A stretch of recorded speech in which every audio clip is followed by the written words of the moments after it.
is Citizen Weekend with Olive Barrows. A very good evening to you. Glad you could join me on Citizen Weekend. And just 2 days ago, Pope Leo XIV ascended to become the Supreme Pontiff of the Roman Catholic Church.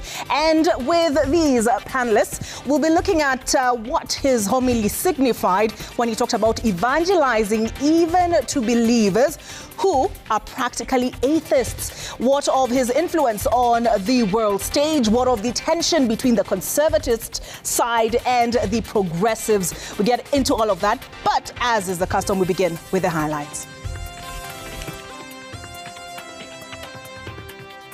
We have already made an offer to sell the land to the government to settle the squatters. We are willing sellers. Section of the late Isaiah Cheluget's family says President Ruto is right on sale of their land and denounce kin opposed to sale. Sweet deal for struggling sugar mills. Government to hand over management to new investors in a 30-year leasing agreement. And we're working together with Kenya Forest Service to ensure that criminals who are using the forest to plant this dangerous plant are apprehended and dealt with. Mountain of Bang. Authorities discover acres of cannabis farm inside the Mount Kenya forest. Kushangaza, sikuwa nafikiria bibi yangu angekuwa hapa. Hiyo ni kitu nilikuwa najua alikuwa Elbagon. When death visits. Arimi village in Elbagon mourns loss of 8 members in Thursday road accident that claimed 12 lives.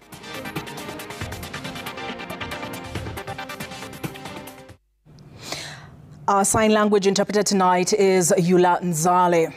There is a new twist to the controversy surrounding a 5,800-acre piece of land at the heart of a plan to settle Mau evictees. The late Isaiah Cheluget's family now says that it had indeed agreed to sell the land to government, as stated by President William Ruto. A section of family members who held a media briefing in Nairobi early Saturday morning denounced Moses Kipkirui, who had expressed opposition to the sale of the land to government. The Cheluget family says Kipkirui is not a member. Shamba ya Cheluget tumeita Cheluget. Tumeketi chini na yeye.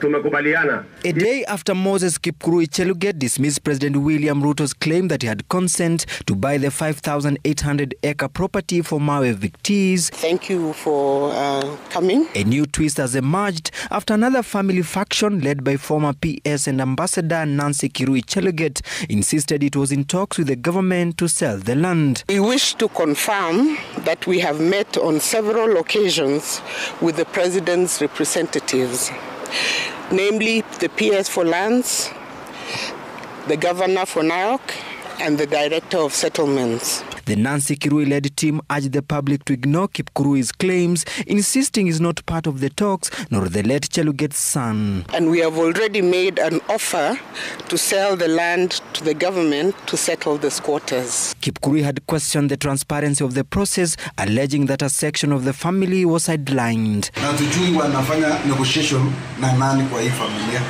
So, kitu ninasema ninaenda kotini kuchua ukweli mahali iko, kwa sababu mambo ya succession ya hii shamba ya mzee bado iko njiani. It is in process and we are waiting to see who should be the administrator of this land. But Nancy's faction dismissed him as a stranger. The grant specifically states who is the administrator, and he doesn't appear anywhere.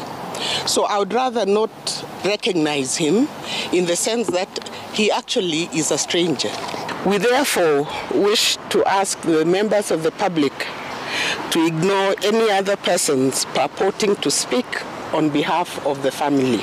Kipkirui had earlier threatened to sue President William Ruto, accusing him of misrepresenting the family's position. But Nancy's camp insists that the Kericho High Court conclusively settled the SS succession in 2018. All matters concerning succession was conclusively settled at the High Court in Kericho, and a confirmation of grant issued on the 12th of June 2018.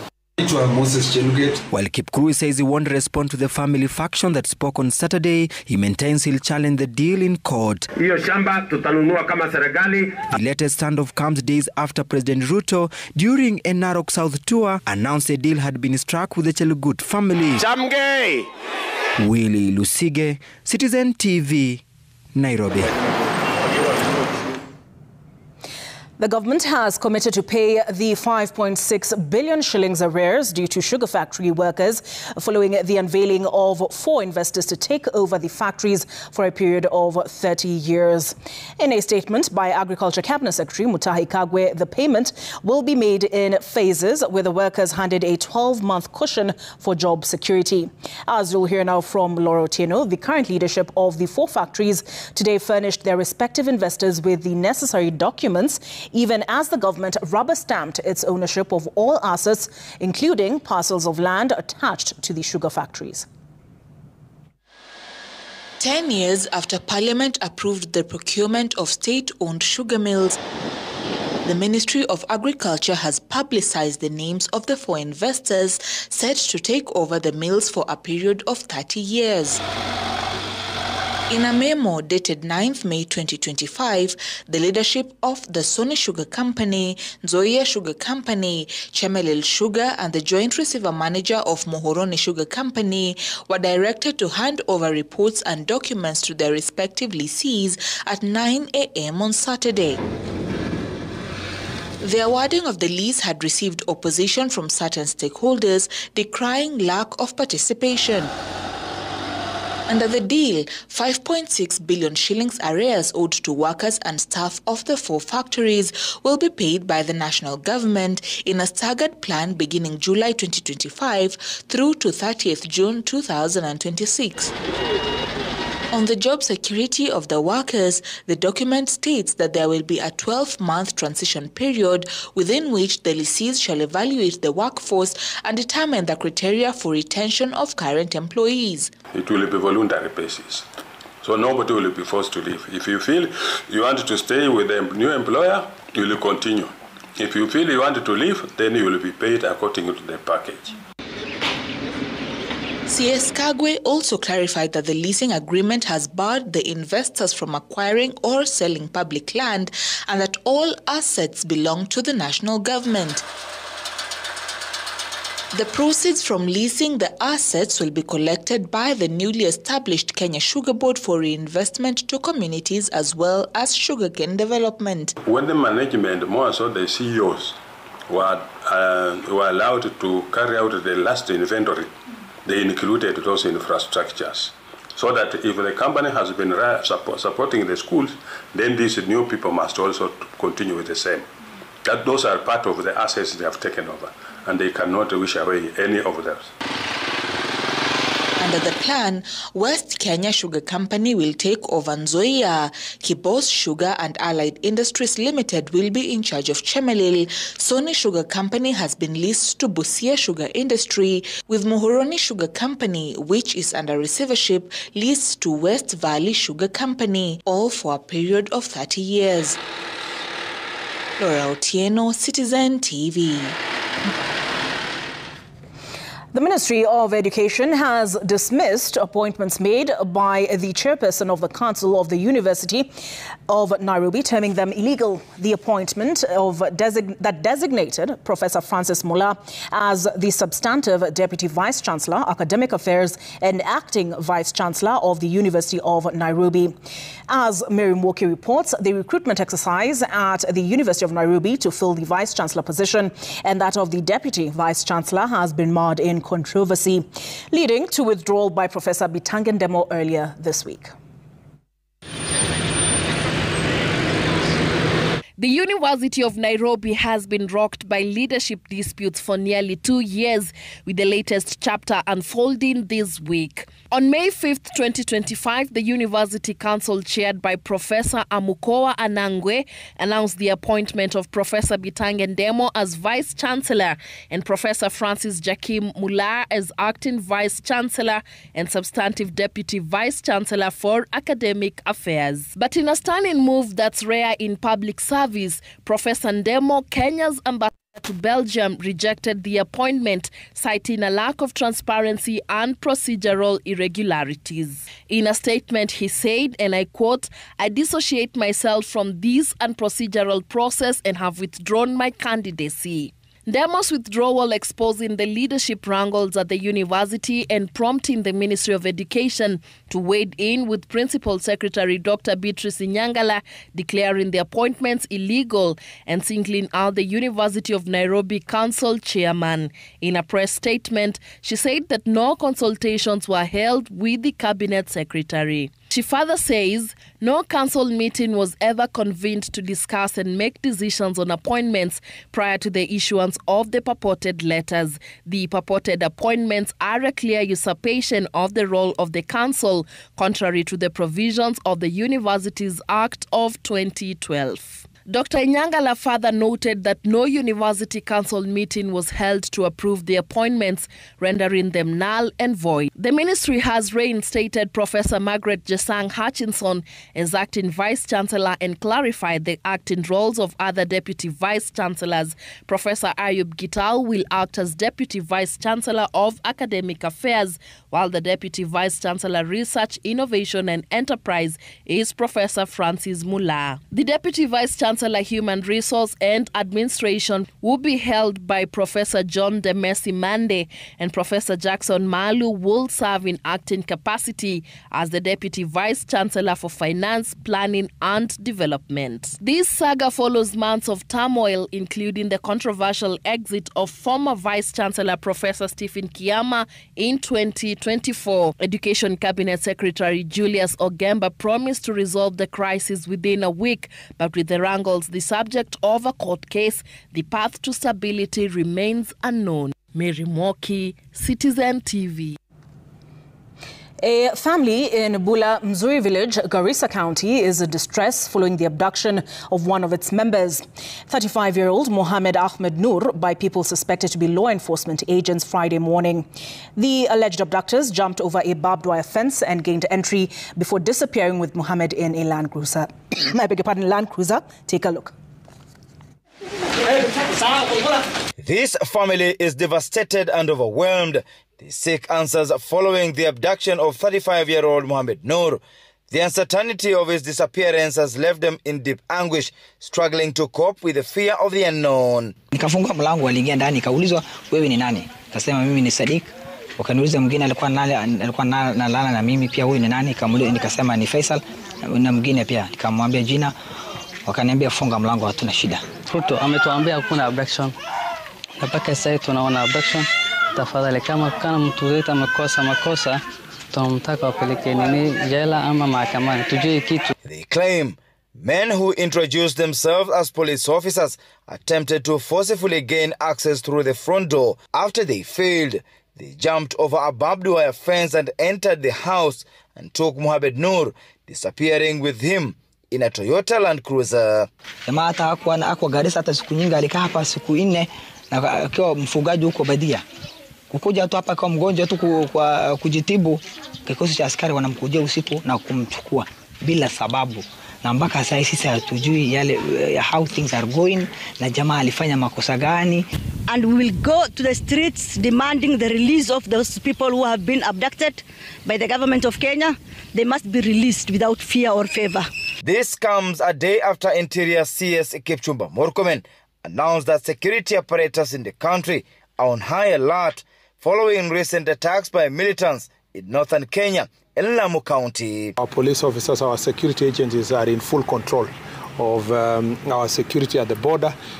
Sometimes we get situations where we have casualties. The family is demanding that security agencies produce their kin. Human rights defenders in Garissa have condemned the incident, saying the rise of such incidences is concerning, despite the government's stated commitment to end enforced disappearances. Francis Mtalaki, Citizen TV. Staying with matters security, a multi-agency security operation has unearthed the illegal growing of cannabis sativa in more than 10 acres of land inside the Mount Kenya forest. As you'll hear now from Seth Olale, the Interior Cabinet Secretary, Kipchumba Murkomen, says the joint operation targets entrepreneurs, local administration, police and the Kenya Forest Services accused of profiting from the illegal trade that is thriving in Meru, Tharaka Nithi and Embu counties. The scenic Mount Kenya has in recent times been a political symbol used to define the vote-rich region. However, beneath the snowy, icy and slippery rocky terrain of East Africa's second tallest mountain lies a secret illegal operation, the cultivation of cannabis sativa, covering more than 10 acres of the Mount Kenya forest. The secret activity, deep inside the thickets, has been operational for months, raising questions as to why authorities failed to stop the illegal cultivation of cannabis sativa. We have a serious problem that we have been dealing with in this region, which is affecting all the three counties of Tharaka Nithi, Embu, and Meru, which is basically the growing of cannabis sativa in the Mount Kenya forest. The operation being undertaken by a multi-agency security team is targeting entrepreneurs, local administration, police and Kenya Forest Services officers. As you very well know, we keep ensuring that there is joint operations with the sister institutions, and we want to see how best we can now improve on that collaboration. Other than the secret cultivation of cannabis sativa in Mount Kenya forest, some police officers and local administrators are accused of aiding and abetting the illicit brew trade in the Mount Kenya region. Other than the illegal cultivation of bhang and trade in illicit brew, other security concerns highlighted during the 3 days Jukwaa la Usalama Security Assessment Forum in upper eastern counties of Meru, Tharaka Nithi and Embu include land ownership disputes and banditry. In order to ensure effective public security collaboration, the National Police Service must ensure issues and concerns raised by citizens must be addressed. Seth Olale, Citizen TV, Tharaka Nithi County. Away from matters security, tenants in estates managed by the Nairobi County government who've defaulted on rent are now living in fear after the county embarked on an exercise to recover rent arrears. This week, the county evicted rent defaulters in Jamhuri, Kariokor and Woodley, with the same exercise expected to take place in Ngara, Kariobangi and Jericho next week. The affected residents, some of whom have moved to court to stop the process, have called on Governor Johnson Sakaja to give them a grace period to settle the arrears due to the harsh economic times. Gatete Njoroge has their story. Kariokor Estate, one of the oldest estates in the city, is home to thousands. For 6 decades, the 3-bedroomed houses have been passed from one generation to another. But it is the action by Nairobi County government this week that is threatening the tradition. Residents now live in fear after a team of county askaris, accompanied by security officers, descended on the estate and started ejecting rent defaulters from their houses. Walikuja wakatupa kwanza notice kwa makeja Tuesday, Thursday ndo wameamka. Wamekuja na pressure kwa makeja, wanatoa watu kwa makeja, wanatoa vitu zao kwa makeja, wanatupa nje, which pia ni wrong sababu ukipatiwa notice wanafatua kuje wafunge na kifuli. Hawafai kuja kuvunja keja yako ingie ndani watoe vitu kwa keja. It is our obligation to pay rent. Yes. But there is also my right when I'm in default vile unakuja kunitoa. Kwanza unakuja unanifungia. First you give me adequate notice, tulipewa notice ya 24 hours. The agitated residents stopped the eviction of their neighbors, arguing that the county failed to give them adequate notice and called for proper engagement to pay the arrears. Sakaja akiweza tu na tusikize. Patia watu time watu wajipange, yeye mwenyewe anajua ground ni moto. Hata hao watu wanafanya kazi kaanjo wanajua. Si rahisi. From Kariakor, the county officials took their operations to Woodley Estate on Friday. Here, more residents were evicted from their homes, despite the Woodley Development Initiative moving to court and obtaining orders to stop the eviction until the case is heard and determined. A move that has left tenants in other estates worried. Some of our parents, elderly parents, they have moved estates. Like in my own estate in Ngara, they have moved because of the fear. What they saw happening to some, what they saw in Kariakor, you can't even have your mother in those kind of houses when someone is coming in that manner. Nairobi County government, while defending the move, says defaulters owe the county more than 200 million shillings, money which, if recovered, will cover revenue shortfalls and enable them offer better services to residents. So the people who are not paying their rent need to pay their rent. And if then it's not possible for them to pay their rent, we need to terminate our relationship so that we can get people who are able to bring the full value of those estates to bear on our revenue, so that again we can take that same revenue and provide services to Nairobi. Madhia claims some of the defaulters have failed to pay rent for 10 years and has dismissed a gazette notice issued in March 2021, which waived all rent arrears owed by tenants as at 30th April 2019 and directed tenants to pay rent in full with effect from 1st May 2019. The county insists it will continue with the crackdown in all 35 estates it manages in the city. Gatete Njoroge, Citizen TV, Nairobi. A dark cloud hangs over Arimi village in Elbagon following a devastating accident that claimed 12 lives, including 8 from this community. Families are still reeling from the shock 2 days after losing their loved ones. Citizen TV spoke to some of the victims who are now looking for a footing after the incident that literally disrupted some lives. Crispin Otieno has that report. It is barely 3 days after the tragic incident that occurred on Thursday at 7 p.m., claiming a total of 12 people, including students. Families here are still grappling with the loss of their loved ones. On Saturday, quite a number were spotted at the scene, perhaps trying to come to terms with the loss. 8 among those who perished here are from the same village, Arimi in Elbagon. Their families never expected that at a time like this, they would be planning to bury their loved ones. Charles Mwaura is among those mourning. This father lost his 16-year-old son, Nixon Mbano, a Form 3 student at Elbagon DEB Secondary School. Holding his son's photograph, he struggles to find words. Alhamisi ndio nilipokea ripoti ya kwamba kuna gari imepata ajali pale Arimi. Na mimi si kufikiria kijana wangu Nixon Mbano angekuwa ndani wa hilo gari. Kwangu ningeomba serikali kama inaweza saidia kuhusu janga hili. Juu imewahi niguza kwa kuwa mimi ni victim wa mahali pale kijana alipoteza maisha yake. Huyo kijana alikuwa kijana, hata yani familia limepatwa na changamoto juu hata huyo kijana alikuwa anasaidia mpaka shosho yake. A kilometer away, we find Henry Waweru. Grief overwhelms him. His wife, Jacinta Wamboi, was among the deceased.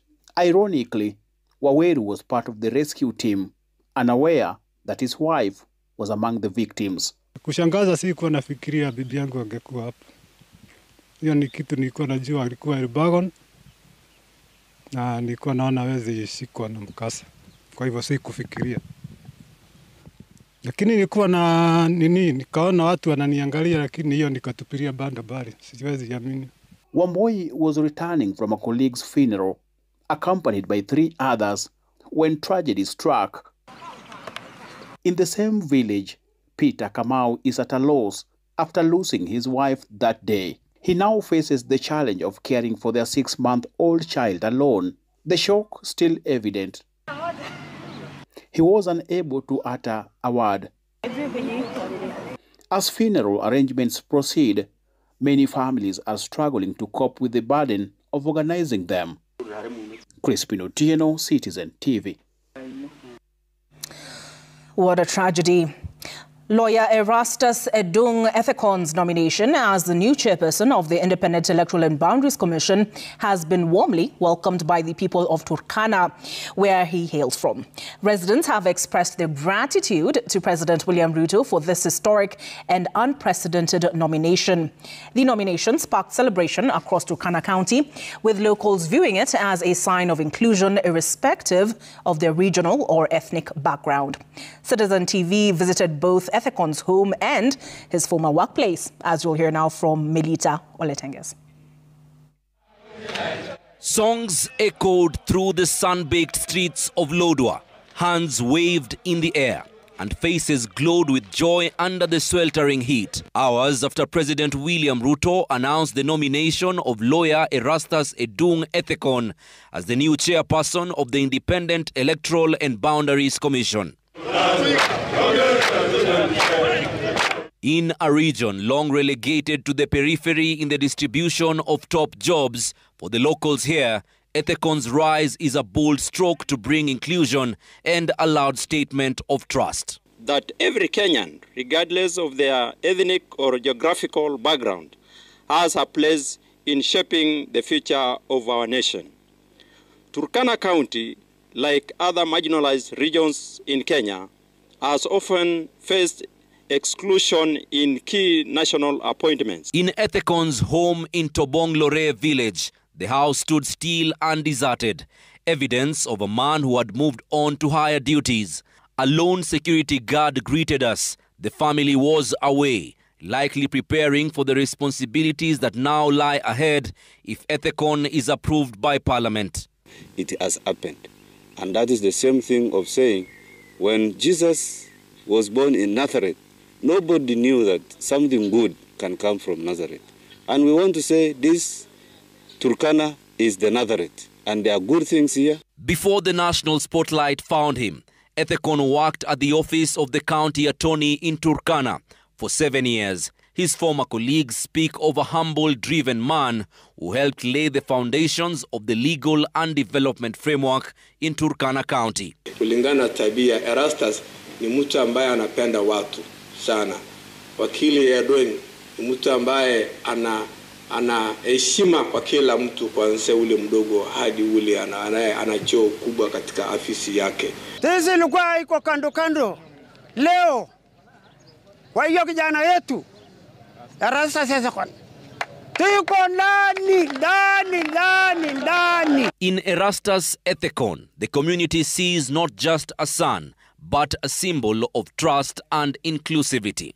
Melita Oletenges, Citizen TV.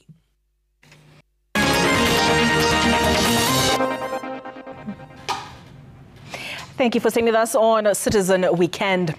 Deputy President Kithure Kindiki says he is keenly following up every project funded by the government across the country, including in Mount Kenya region, to ensure faster completion for the benefit of locals. Speaking in Kirinyaga Central, Kirinyaga County, during an empowerment forum for 40 women groups, the Deputy President said the government will prioritize stalled projects to ensure there is no backlog. The DP also said the Kenya Kwanza administration is committed to changing the politics in Kenya to be people-centered.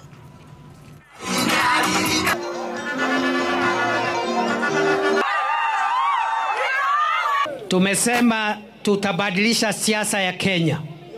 Sisi viongozi ambao tumechaguliwa, tuache mtindo wa kungojea siku ya kampeni. Ati saa hiyo ndio unatambua mama mboga na mtu ya bodaboda. Hizo barabara zilikwama kwa sababu miaka miwili imepita tulikuwa tunadhibiti uchumi, kwa sababu uchumi ulikuwa mahali pabaya.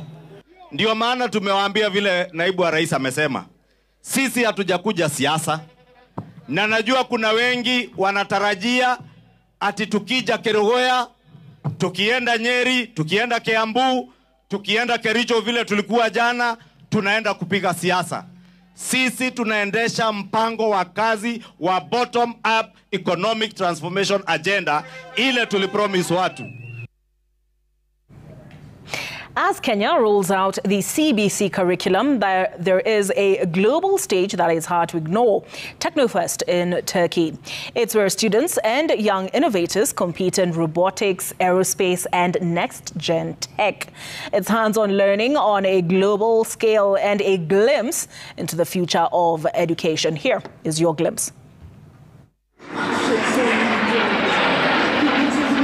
Forget about textbooks. In Turkey, students are building drones, flying robots, and chasing space technology. At Technofest, the country's biggest science and innovation festival, the future belongs to the young. This year's edition was in the Republic of Turkey, northern Cyprus, drawing tens of thousands of budding inventors from across the region. Technofest is Turkey's premier technology showcase, organized by the Turkish Technology Team Foundation T3. This year it was held at Erichan Airport in Lefkoşa, northern Cyprus. Here, high school students and young people from across the region competed to show off their skills in technology, including robotics design.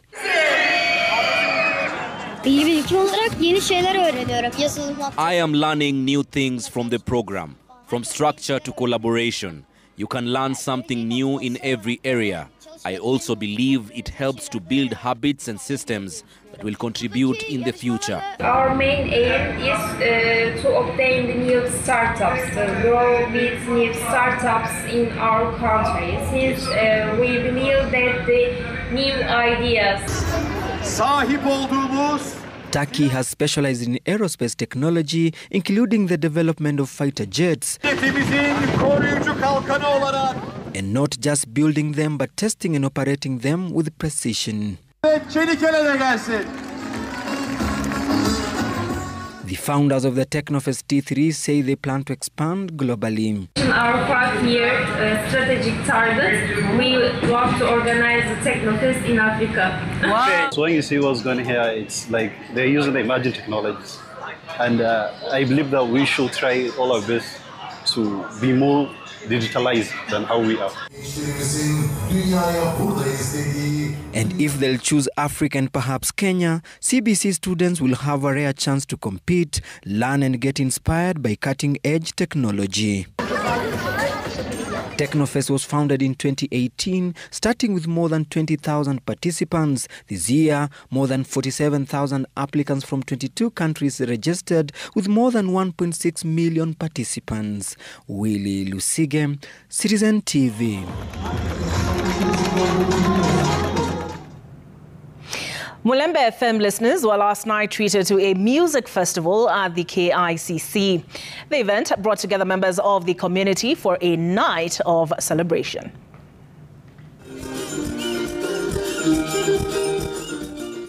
The KICC grounds was the venue of a night of music and celebration of the Luhya culture.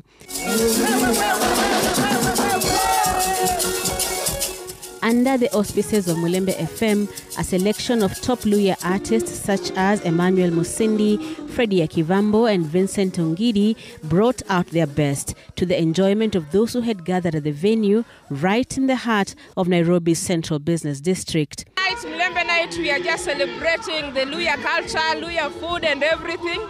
However, me, I'm very happy about the event. It's something we started planning earlier in February. Watu ni wengi ambao wamekuja. So, tunasherekea jamii ama tuseme tunasherekea culture ya Waluhya. Waluhya ambapo tumeungana kaunti zote 4, Waluhya wa Bungoma, Waluhya wa Busia, Waluhya wa Kakamega na Vihiga County. Sisi radio za Royal Media 3 kutoka magharibi mwa Kenya, tumefurahi sana kujumuika hapa na wasikilizaji wetu na pia waimbaji wetu wametutumbuiza sana. Wamefanya event, imekuwa event mzuri sana na tunajisikia vizuri sana. The music was as diverse as the sub-tribes of the Luhya community. The Luhya Festival was organized by KICC in support of the Mulembe stations Vuka, Mulembe and Sulwe as a way of getting members of the community living in the city to reconnect with their culture through music. The revelers spent the night dancing away to the beats of the famous Isukuti drums, with calls for Luya unity also made at the festival. The event left the revelers asking for more. Brenda Wanga, Citizen TV. You hear that music and the shoulders just start moving of their own volition. Fans of Mulembe FM in Kakamega and Vihiga counties were on Friday treated to music, dance and refreshments during the Shika Mzito promotion. The promotion, organized by Coca-Cola Company in partnership with Royal Media Services, so residents of Majengo, Mbale, Chavakali, Kakamega, Shianda and Mumias receive gifts from Coca-Cola, including soft drinks, t-shirts and caps. The caravan provided an opportunity for hundreds of locals to interact with their favorite presenters. Entertainment was in plenty as musicians belted out their favorite tunes during the day-long roadshow. The team will traverse Busia County on Saturday.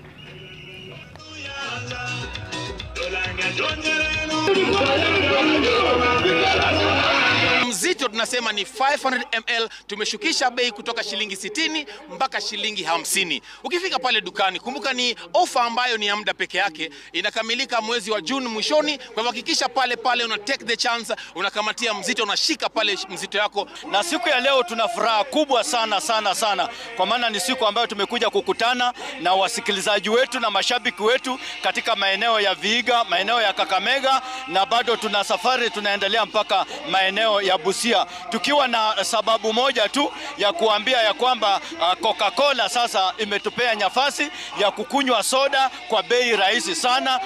Mwanashabiki wa Mulembe FM na mwana party time, tumefurahi sana siku ya leo.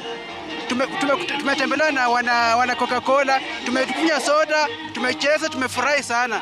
Na tunasema kwamba mrudi siku nyingine, tunahitaji kabisa, tumefanya kitu kingine amana kabisa. Kila siku tutakuwa tunakunywa soda. Radio Citizen presenters joined congregants at SDA Makongeni for a Sabbath service in Nairobi. The outreach was led by Pambazuka show host Salim Beu, marking a unique radio church storm.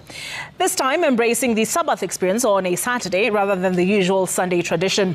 Radio Citizen's head of radio, Tina Ogal, emphasized the importance of participating in such events, noting that they help strengthen the station's relationship with grassroots listeners. This comes as the station continues to top the chart in the latest national radio listenership rankings. Happy day! Ni wajibu wetu kama vituo vya radio, Royal Media Services, Radio Citizen, Chemchemi ya Ukweli, tuko pale kwa ajili ya kutoa huduma kwa msikilizaji. Tuko pale kujenga jamii, si ndio?